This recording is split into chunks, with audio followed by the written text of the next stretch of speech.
उपदेशो हि मूर्खाणाम् प्रकोपाय न शान्तये पयः पानम् भुजङ्गानाम् केवलम् विषवर्धनम् उपदेशो हि मूर्खाणाम् प्रकोपाय न शान्तये.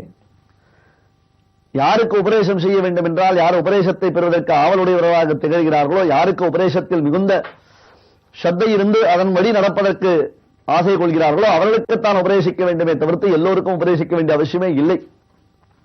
இதைத்தான் கீழே பலமுறை வலியுறுத்தி சொல்லியிருக்கிறோம். திருக்கோஷ்டியூர் என்னும் திவ்யமான அந்த க்ஷேத்திர விசேஷத்தில் எம்பெருமானார் கோபுரத்தின் மீது ஏறி எரிந்து கொண்டு எல்லோருக்கும் உபதேசித்து விடவில்லை. இதை மறுபடியும் மறுபடியும் வலியுறுத்தி சொல்வதற்கு காரணம் என்ன? ஒரு சிலர் பார்க்காமல் இருந்திருக்கலாம், ஒரு சிலர் இந்த தவறான கொள்கையிலேயே இருந்திருக்கலாம். அதற்காகத்தான் சொல்லுகிறோம். திருக்கோட்டியூர் கோபுரத்தின் மீது ஏறி நின்று கொண்டு எம்பெருமானார் ஓ என்று கூக்குரலிட்டு எல்லோருக்கும் வாரி இறைத்தார் என்று சொல்வது மிகவும் தவறு. அந்த இடத்தில் ஸ்ரீ வைஷ்ணவர்களுக்கு சுவாமி எம்பெருமானார் காலக்ஷேபம் சாதித்தார். இந்த விருமந்திரார்த்தத்தை அவர்கள் அறியும்படியாக அவர்களுக்கு உரைத்தார் என்பதுதான் சரியே தவிர்த்து கோபுரத்தின் உச்சியில் ஏறி இருந்து கொண்டு தெருவில் போவோர் ஒருவருக்கெல்லாம் சொல்லவில்லை சொல்லவில்லை சொல்லவில்லை. மேலும் உபதேசோஹி மூர்க்கானாம் பிரகோபாய ந சாந்தயே, மூர்க்கர்களுக்கு முட்டார்களுக்கெல்லாம் உபதேசம் செய்து கொண்டிருந்தோம் என்றால் அது மேலும் மேலும் அவர்களுக்கு கோபத்தை தான் உண்டாக்கும். ஒரு சில சமயத்தில் பாருங்களேன், நாம் பேசும்போது அது அடுத்து அடுத்து அடுத்து எதிர்த்து எதிர்த்து எதிர்த்து பேசிக்கொண்டே இருந்தார்களே, ஆனால் அவரிடத்தில் நாம் வாதம் செய்ய வேண்டிய அவசியமே இல்லை. எப்படியும் நாம் சொல்வதை எந்த காலத்திலும் அவர்கள் ஒப்புக்கொள்ளவில்லை என்பதாக தெரிந்த பிறகு நாம் எதற்காக அதை குறித்து வருந்த வேண்டும், எதற்காக அதை குறித்து பேசிக்கொண்டே இருக்க வேண்டும்? தேவையே இல்லை சுவாமி, அதை நன்கு புரிந்து கொள்ளுங்கள். உபதேசோகி மூர்க்கானாம் பிரகோபாயன சாந்தைய. ஏனென்றால் அவர்களுக்கு செய்யும் உபதேசம் மேலும் மேலும் அவர்கள் கோபத்தை தான் உண்டாக்குமே தவிர்த்து ஒருபொழுதும் அவர்களுக்கு ஒரு சந்தோஷத்தையோ ஒரு ஆனந்தத்தையோ உண்டாக்காது. அதனால் நாம் செய்த தவறு இது, இந்த தவறுக்கு அவர் நமக்கு நல்ல விஷயத்தை சொல்லி வைக்கிறார், அதன்படியே நாம் ஒழுக வேண்டும் என்னும் ஒரு எண்ணத்தை அது உண்டாக்கவே உண்டாக்காது. இதை போல பயப்பானம் புஜங்கானாம் கேவலம் விஷவர்தனம். பாம்பிற்கு பால் வார்த்தால் அந்த பாம்பானது நமக்கு விஷத்தை தானே அளிக்கும், விஷத்தைத்தான் அந்த பாம்பு கக்கும் அல்லவா? பயப்பானம் புஜங்கானாம் கேவலம் விஷவர்தனம். அது போன்றுதான் இது. ஆகையால் எந்த இடத்தில் நாம் உபதேசிக்கிறோமோ அந்த பாத்திரத்தை அறிந்து பிச்சையிடு என்னும்படியாக அவர்களுக்கு சொல்லி வைத்தோமேனால் அது நல்ல பூமியில் நன்கு உழுது நட்டு வைக்கப்பட்டிருக்கக்கூடியதான விதை அதன் பின்னர் நன்கு அங்குரித்து முளையிட்டு கிளைத்து செடித்து வளர்ந்து அந்த பயிர் நமக்கு பலனளிக்கும். கலர் நிலத்தில் போட்டுதான விதையானது முளைக்கவில்லை முளைக்கவில்லை என்று பார்த்தால் அது எப்படி முளைக்கும்? அது போன்றுதான் தற்பொழுது இந்த கொங்கில் பிராட்டி விஷயத்தில் நன்கு பார்க்கலாம். என்றோ ஒரு நாள் எம்பெருமானார் ஏதோ ஒரு சமயத்தில் திருவரங்கத்தில் வசித்த பொழுது இந்த அம்மையாருக்கு உபதேசம் செய்திருக்கிறார். ஏதோ சொன்னார் சுவாமி, எங்க ஆச்சாரியன் ஒரு இடத்துல சொன்னார். இப்பொழுது நாம் சொல்வதை கூட தொலைக்காட்சியின் மூலமாக பார்ப்பவர்கள் என்ன சொல்வார்கள் தெரியுமா? சுவாமி, ஒரு நாள் தாங்கள் ஏதோ ஒரு ஊரை குறித்து மிக அழகாக சொன்னீர்கள், இதே கேட்டு கேட்டு புளித்து விட்டது என்று சொன்னோம். எதை குறித்து சொன்னோம், எந்த சந்தர்ப்பத்தில் சொன்னோம், எதுவும் மனதில் பதிவதில்லையே. ஏதோ பார்க்கிறோம், அந்த சமயத்தில் ஒரு சந்தோஷம் நமக்கு உண்டாகிறது, அத்துடன் இதற்கு நமக்கு இருக்கக்கூடிய சம்பந்தம் முடிந்து விட்டதாகத்தான் நாம் நினைக்கிறோமே தவிர்த்து உண்மையில் அந்த விஷயத்தினுடைய மேன்மையை மகாத்மியத்தை நாம் உணர்வதே இல்லை. பயப்பானம் புஜங்கானாம் கேவலம் விஷவர்தனம். அது போன்றுதான் சில சமயங்களில் விளங்குகிறது. ஆனால் தற்பொழுது இந்த அம்மையாருக்கு செய்து வைத்த உபதேசத்தினாலே ராமானுஜர் மிகவும் மகிழ்ச்சி விட்டார். சப்பாத்திரத்தில் தான் செய்திருந்ததான உபதேசமானது தற்பொழுது பலித்து நன்கு சரியான சமயத்தில் நமக்கு உதவி செய்கிறது. நல்லான் என்னும் காலமேகம் நடுக்காட்டில் வருஷித்தார் போல தற்பொழுது இங்கே இந்த இடத்தில் கொங்கில் பிராட்டியினுடையதான சம்பந்தம் விசேஷமாக எல்லோருக்கும் அவர்களுடையதான அந்த கொடுமை, சோழராஜா செய்ததான கொடுமையிலிருந்து எப்படியோ தங்களை காத்துக்கொண்டு ஏறத்தாழ 45 ஸ்ரீ வைஷ்ணவர்கள் பகவத் ராமானுஜருடன் இந்த இடத்துக்கு வந்திருக்கிறார்கள். இவர்கள் அதை மறந்து சற்றே தங்களை ஆஸ்வாசப்படுத்திக் கொள்ளும் ஒரு நல்ல நிலையானது ஏற்பட்டிருக்கிறது என்பதாகத்தான் ராமானுஜர் அகமகிழ்ந்தார். அதன் பின்னர் வெள்ளை சாற்றிக் கொண்டு சுவாமி எழுந்தளிக்கிறார். அடியே முன்னமே சொன்னேன், இந்த மாதிரி உடுத்திக் கொள்வது, வெள்ளை உடை உடுத்திக் கொள்வது என்பது பிரம்மச்சாரிக்கும் கிரகஸ்தனுக்கும் வானப்பிரஸ்தனுக்கும் விதிக்கப்பட்டிருக்கக்கூடியதான ஒரு ஆடை. ஆள் பாரி ஆடை பாரி என்று சொல்வதனுடைய நோக்கம் என்ன தெரியுமா?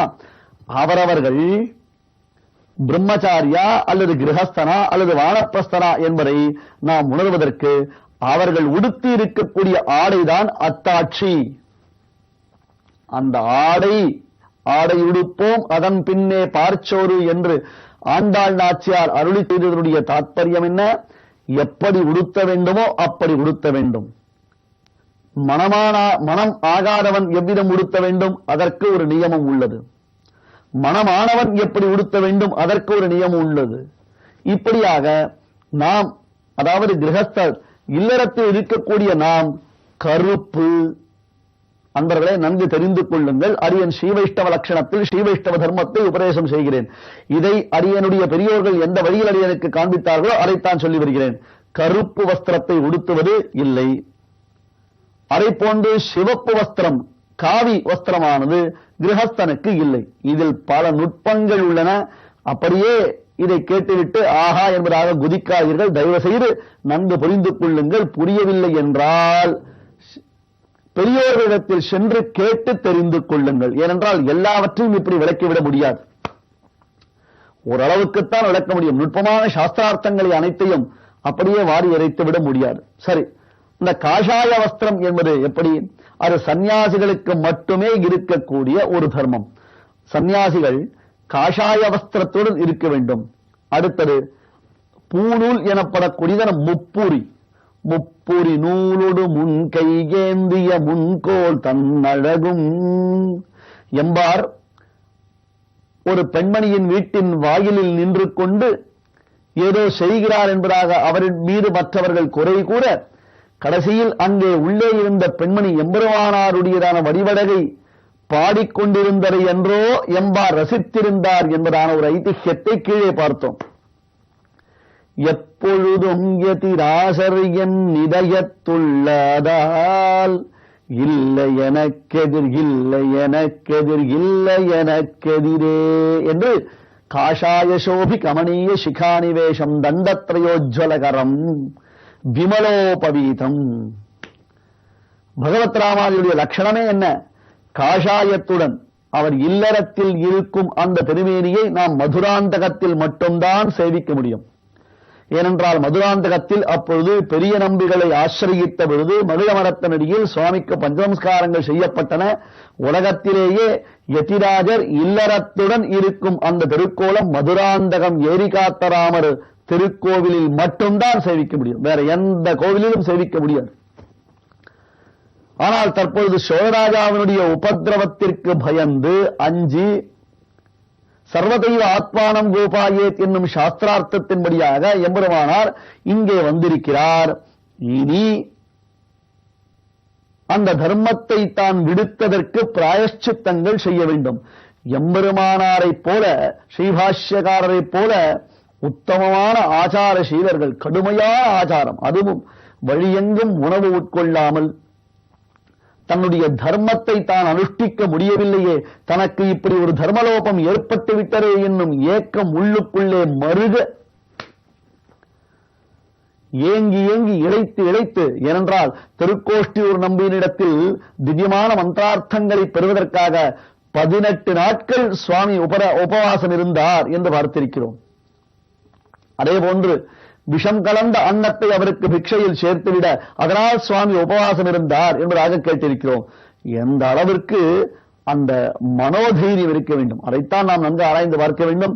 அந்த மன உறுதி மிகவும் முக்கியம். அதாவது ஆபத்து காலத்தில் தான் தைரியமாக இருக்க வேண்டும். தரித்திரப்பட்டாலும் தைரியத்தை விடாது என்பதாக பெரியவர்கள் சொல்வார்கள். ஏறத்தாழ 80 திருநக்ஷத்திரங்கள் சுவாமிக்கு.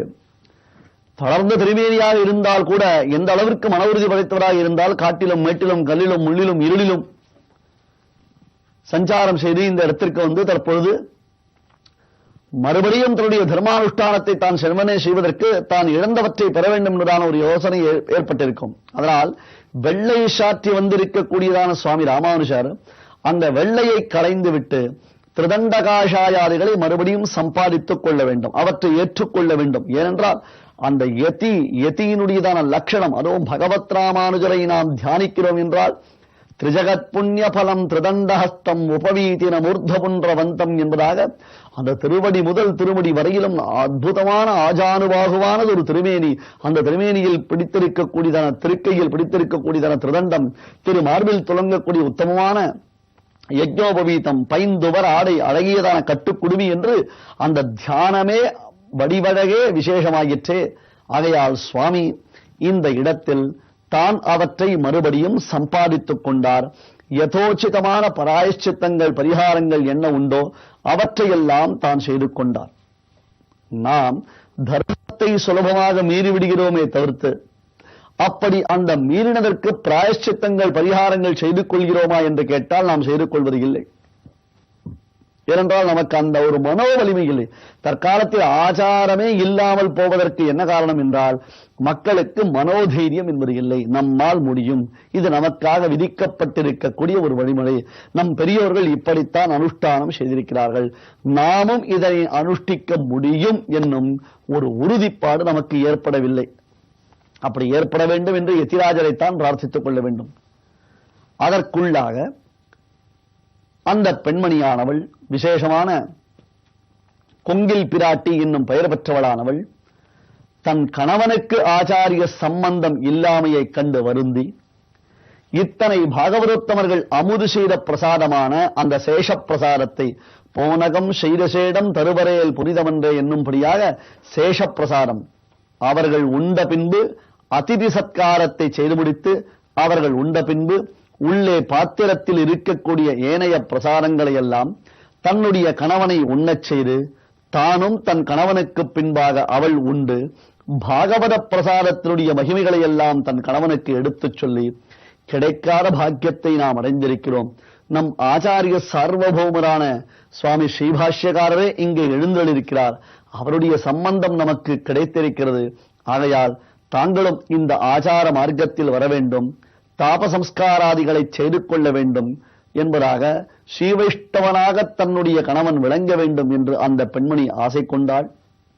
எத் பர்த்துரேவ ஹிதமிச்சதி தத் களத்திரம் என்னும் வாக்கியத்திற்கு பொருளாக அந்த பெண்மணி பக்குவமாக தன் கணவன் விரும்பும்படியாக அவருக்கு புரியும்படியாக எம்பெருமானார் சம்பந்தத்தினுடைய ஏற்றத்தை எல்லாம் எடுத்துரைத்தாள். கணவனும் மனம் மாறினார். இதுவரையிலும் தான் அடையாமல் இருந்தோமே, தான் இந்த பாக்கியத்தை இழந்தோமே என்று மனம் வருந்தி சுவாமி யதிராஜரை வந்து ஆசிரயித்தார் என்பதாக இங்கே இந்த கொங்கில் பிராட்டியனுடைய சரித்திரமானது சொல்லப்படுகிறது. அதன் பின்னர்தான் எம்பெருமானாருடைய விஜய யாத்திரையில் ஓர் நாயகரத்தனமாய் திகழக்கூடிய திருநாரணன் என்னும் சம்பத்குமாரனுடைய வைபவம் ஆரம்பமாகிறது. அன்பர்களே, செல்லப்பிள்ளை காத்திருக்கிறான். இங்கே யதிராஜருடைய பயணம் செல்லப்பிள்ளையை நோக்கி தொடங்குகின்றது.